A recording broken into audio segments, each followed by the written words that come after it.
નમસ્કાર. ધોરણ 7 વિષય સામાજિક વિજ્ઞાન.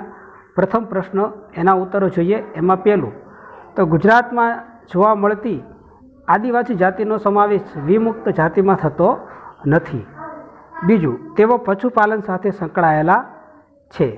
ત્રીજું, ભારતની મુખ્ય જનજાતિઓમાં પંજાબમાં ખોખર અને ગખર જનજાતિ મુખ્ય હતી.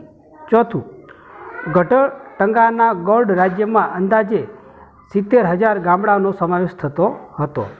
પાંચમું, ભારતના પશ્ચિમ અને મધ્ય ભાગમાં ભીલ જનજાતિ મુખ્ય હતી. છઠ્ઠું, અહોમ લોક 13મી સદીમાં હાલના મ્યાનમારથી આવી બ્રહ્મપુત્ર નદીના ખીણ વિસ્તારમાં વસ્યા હતા. સાતમું, તેઓ વેપારીઓ માટે પોઠોનો લાવવા લઈ જવાનું કાર્ય કરતા, તેથી તેમની પોઠોનો સમૂહ વણઝાર અથવા તો ટાડુ કહેવાતો. આઠમું, સૌંદર્ય પ્રસાધનો વેચવાનું કાર્ય. 9, બુરજી નામની ઐતિહાસિક કૃતિ અહોમ ભાષા પછી આસમી ભાષામાં લખવામાં આવી હતી. અને 10મું પ્રશ્નનો જવાબ આવશે બજાણિયા. મરાઠાઓ અને અબ્દાલી વચ્ચે પાણીપતનું ત્રીજું યુદ્ધ થયું હતું, જેમાં મરાઠાની હાર થઈ. હારના સમાચાર મળતા આઘાતથી બાજીરાવનું અવસાન થયું હતું. આ યુદ્ધે મરાઠાઓને નિર્બળ બનાવ્યા, પરિણામે બ્રિટિશ સત્તાનો ઉદય થયો. બીજો પ્રશ્ન, શીખ ધર્મ ગુરુ પરંપરા સાથે સંકળાયેલો છે. ગુરુ નાનકે 15મી સદીમાં શીખ ધર્મની સ્થાપના કરી, જેમાં 10 ગુરુઓ થયા. 10મા ગુરુ ગોવિંદસિંહે શીખોને એકતાના તાંતણે બાંધી શીખ રાજ્યની સ્થાપના કરી. ગુરુ ગોવિંદસિંહ પછી શીખ ધર્મ 12 સમુદાયમાં વહેંચાયો, જેમાં એક સમુદાયમાં રણજીતસિંહે અનેક અલગ અલગ શીખ સંપ્રદાય દ્વારા એક અલગ સામ્રાજ્ય ઊભું કર્યું. તેમના કારણે લાહોરમાં તોપનું કારખાનું સ્થપાયું અને રણજીતસિંહજી ઉદાર વ્યક્તિત્વ ધરાવતા વ્યક્તિ હતા અને ધાર્મિક વ્યક્તિ હતા. પ્રશ્ન 3, મરાઠા રાજ્યમાં પેશવાની શરૂઆત બાલાજી વિશ્વનાથે કરી. મરાઠા પેશવામાં બાલાજી વિશ્વનાથ, બાલાજી બાજીરાવ અને શાહ હતા. પ્રશ્ન 3 એનો પહેલો, મહારાષ્ટ્રમાં ભક્તિ આંદોલનમાં પંઢરપુરનું વિઠોબા મંદિર મુખ્ય હતું. જ્ઞાનેશ્વરે મહારાષ્ટ્રમાં ભક્તિ આંદોલનના શ્રી ગણેશ કર્યા. તેમણે ભગવદ્ ગીતા ઉપર ટીકા જ્ઞાનેશ્વરી લખ્યું. નામદેવ યુવાનીમાં અધર્મના માર્ગે હતા, પરંતુ સારી વાત સમજાતા ધર્મના માર્ગે પાછા વળી ગયા. નામદેવ યુવાનીમાં અધર્મનો માર્ગે હતા, પરંતુ સાચી વાત સમજાતા ધર્મના માર્ગે વળી ગયા. મહારાષ્ટ્રના મહાન સંત ગણાયા. એકનાથે ઊંચ નીચના અને નાતજાતના ભેદભાવોનો વિરોધ કરી સૌને સમાનતા આપી. તુકારામ મહારાષ્ટ્રના સંત કવિ હતા. તેમના અભંગો ખૂબ જ પ્રખ્યાત છે. શિવાજીના ગુરુ સમર્થ રામદાસે આધ્યાત્મિક અને સાંસારિક જીવનને જોડવાનો પ્રયાસ કર્યો. લોકોને ઉપદેશ આપવા તેમણે દાસબોધ નામના ગ્રંથની રચના પણ કરી. પ્રશ્ન 3, રાજપૂત રાજકુમારી મીરાબાઈ મેવાડના રાજવીના પુત્રી હતા. તેમના લગ્ન મેવાડના રાજપરિવારમાં થયા હતા. તે નાનપણથી જ કૃષ્ણ ભક્તિમાં લીન રહેતા. શ્રી કૃષ્ણને ગિરધર ગોપાલના રૂપમાં પૂજતા હતા. મીરાબા એક ભક્ત કવિત્રી હતા, જેમણે ગુજરાતી અને હિન્દી ભાષામાં પદો રચાયા. તેમના પદો નરસિંહ મહેતાના પદોની જેમ જ લોકપ્રિય છે. મીરાબાઈના આધ્યાત્મિક ગુરુ રૈદાસ કે સંત રૈદાસ હતા. પ્રશ્ન 3 જોઈએ. ખરા ખોટા વિધાનો. પહેલું વિધાન ખોટું છે, બીજું વિધાન સાચું છે, ત્રીજું વિધાન ખોટું છે, ચોથું વિધાન સાચું છે અને પાંચમું વિધાન જે છે એ ખોટું છે. પ્રશ્ન 4, એની સાથે બી વિકલ્પ જોડો. એમાં પહેલું છે શાકાહારી ખાદ્ય સામગ્રી, એની સામે ઈ આવશે લીલા રંગનું નિશાન. બીજું છે ખાદ્ય પદાર્થ, એના સામે સી આવશે એક માર્ક. ત્રીજું છે માંસાહારી ખાદ્ય સામગ્રી, તેના સામે ઈ આવશે લાલ રંગનું નિશાન.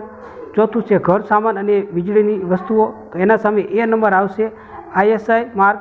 અને પાંચમું છે સોના ચાંદીની વસ્તુ, એની સામે આવશે બી હોલ માર્ક. પ્રશ્ન 5 જોઈએ. એનો પ્રથમ પ્રશ્ન, આપણા દેશના પ્રથમ મહિલા વિદેશ મંત્રી સુષ્મા સ્વરાજ હતા.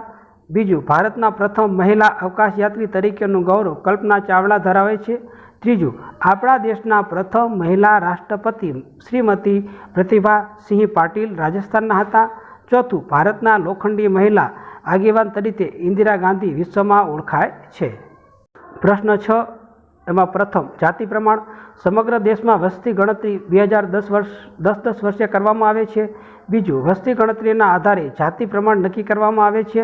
દર 10 પુરુષોએ કેટલી સ્ત્રીઓ છે તેને જાતિ પ્રમાણ કહે છે. છેલ્લે 2011માં વસ્તી ગણતરી થઈ, જેમાં સ્ત્રી પુરુષના પ્રમાણમાં મોટો તફાવત જોવા મળ્યો. શહેરી અને ગ્રામ્ય વિસ્તારમાં જનનના પ્રમાણમાં મોટો તફાવત જોવા મળે છે. જાતિના પ્રમાણને આધારે અનેક સમસ્યાઓ હોય છે, તો તેના ઉકેલ વિશે પણ આપણે વિચારી શકીએ છીએ. 2નો ઉત્તર. બાળ ઉછેરમાં સૌથી મોટો ભેદભાવ કુમાર કન્યાનો છે. લોકો કન્યાને બદલે કુમારોને વધુ પ્રેરણા, પ્રોત્સાહન અને મદદ કરે છે. આ ઉપરાંત કેટલાક સમાજમાં ભણવા અને ભણાવવા અંગે અનેક સવાલો છે. શિક્ષણમાં વાલીઓની ઉદાસીનતા નજરે પડે છે. બાળ ઉછેરમાં પણ માન સન્માન, પહેલ કરવી વગેરે બાબતોમાં કુમારોને વધુ મહત્ત્વ આપવામાં આવે છે, જ્યારે કન્યાને ઓછું મહત્ત્વ આપવામાં આવે છે. આ ખૂબ જ ચિંતાજનક બાબત છે.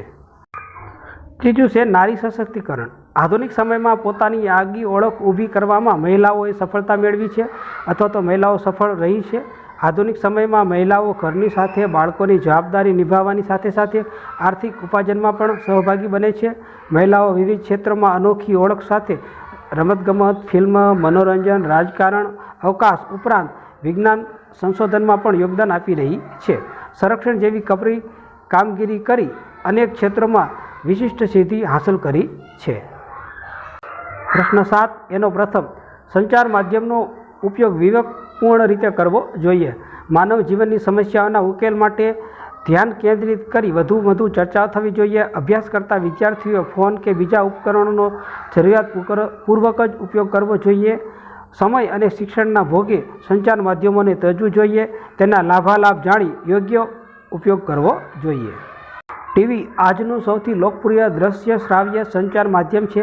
આપણા ઘરમાં રહેલા ટીવી દ્વારા સમગ્ર દુનિયાના સમાચારો, ફિલ્મો, સિરિયલો, શૈક્ષણિક કાર્યક્રમો આપણે નિહાળી શકીએ છીએ. તાજેતરના સમાચાર કે વિવિધ રમતોનું જીવંત પ્રસારણ, આ ઉપરાંત મહત્વપૂર્ણ ચર્ચાઓ જીવંત રીતે આપણે નિહાળી શકીએ છીએ. પ્રશ્ન 4 લઈ લઈએ.